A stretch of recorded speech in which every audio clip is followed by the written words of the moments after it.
Dear Kuya Poy, magandang araw sa inyo at sa lahat ng mga nakatutok sa programang Heart to Heart ng 92.3 True FM. Ako nga pala si Rochelle, 18 years old mula dito sa Pampanga. Hindi masaya ang nagdaang mga linggo ko, Kuya Poy. Kaya nga naisipan ko na rin na magpadala ng storya sa inyong programa sa pag-asang maliwanagan ako sa payong matagal ko nang hinihintay. Walang kinalaman sa aking love life ang ilalapit ko sa inyong programa. Masakit man pero didiretsuhin ko na po kayo. Maghihiwalay na kasi ang mama at ang papa ko. Noong una pa lang na nalaman ko ang balitang yon ay nawasak na ang puso ko dahil ang dating buong pamilya na meron ako ay may malungkot na hangganan na pala. Aminado akong ubus na ang pasensya ni mama sa tatay ko dahil sa napakaraming rason. Pero kasi Kuya Poy, bilang nag-iisang anak, ay ramdam kong naiipit ako sa sitwasyong kinalalagyan ko ngayon.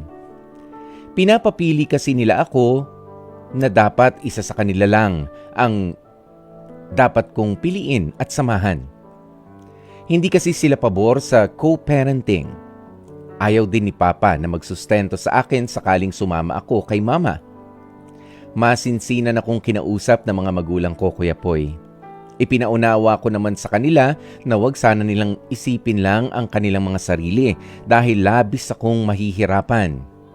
Idagdag pa ang pressure kung alin ba ang mas bibigyan ko ng prioridad. Kung ang pag-aaral ko ba o ang pamilya ko na nasisira na. Labis ako nahihirapan sa problemang kinakaharap ng pamilya ko ngayon, Kuya Poy.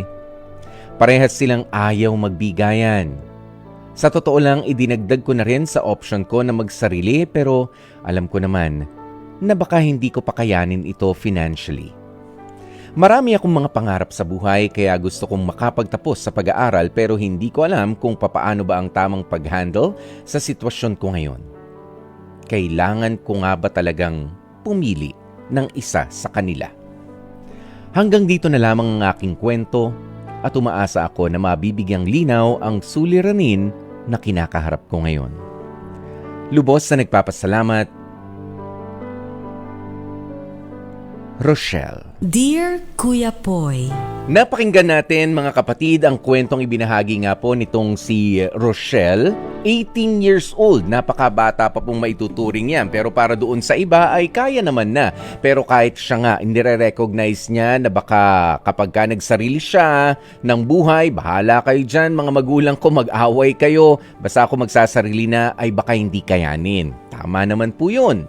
Pero alam nyo ba, sabi ng iba, hayaan mo na sa matatanda yung away ng mga matatanda. Pero papaano nga ba natin malulusutan ito kung damay ka talaga o collateral damage ka sa away ng mismong mga magulang mo? Totoo naman pong mahirap ang kinaroroonan na sitwasyon nitong si Rochelle para siya naipit sa naguumpugang bato.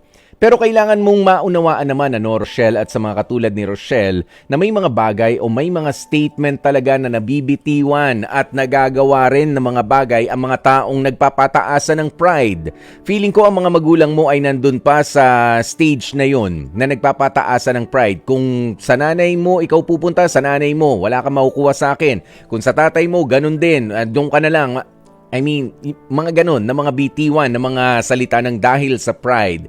Tulad sa mga magulang mo, ganon yun eh. May mga pagbabanta na hindi nila alam na naiintindihan na natin bilang mga anak na nakakasakit na rin at naiintindihan naman na rin natin.